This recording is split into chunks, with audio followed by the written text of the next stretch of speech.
কঠিন কিয়ামতের ময়দানে রাহমাতাল লিল আলামিন নবী কামলিওয়ালাকে আমার আল্লাহ রাব্বুল আলামিন একটি নূরের সিংহাসন দিবেন। আল্লাহ নবী রাহমাতাল লিল আলামিন নবী কামলিওয়ালাকে আল্লাহ রাব্বুল আলামিন বললেন, ইয়া রাসূলুল্লাহ, ইয়া হাবিবাল্লাহ, নবীজি গো, সিংহাসন আপনাকে দিলাম, এই সিংহাসনে আপনি বসে। মায়ার নবী রাহমাতাল লিল আলামিন নবী কামলিওয়ালা সিংহাসনের সামনে দিয়ে এভাবে হাত রেখে দিবেন, সিংহাসনে বসবেন না। আল্লাহ রাব্বুল আলামিন ডাক দিয়া বলবেন, ইয়া রাসূলুল্লাহ, কেন গো আপনি সিংহাসনে বসেন না?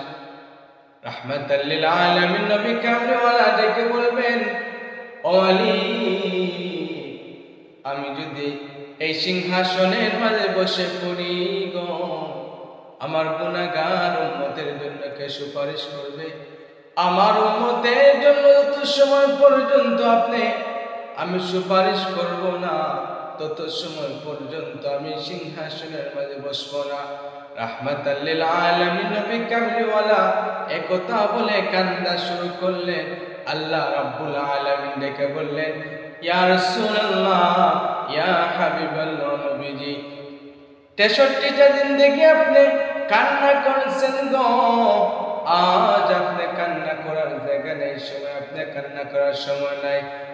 আজ আমি আল্লাহর কাছে আপনি যত জিনিস চাইবেন গো, সব জিনিস আপনি আপনার পুরা করে দিব।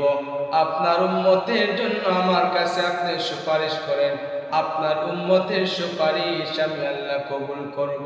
চিৎকার মারে একবার বলি সুবহানাল্লাহ।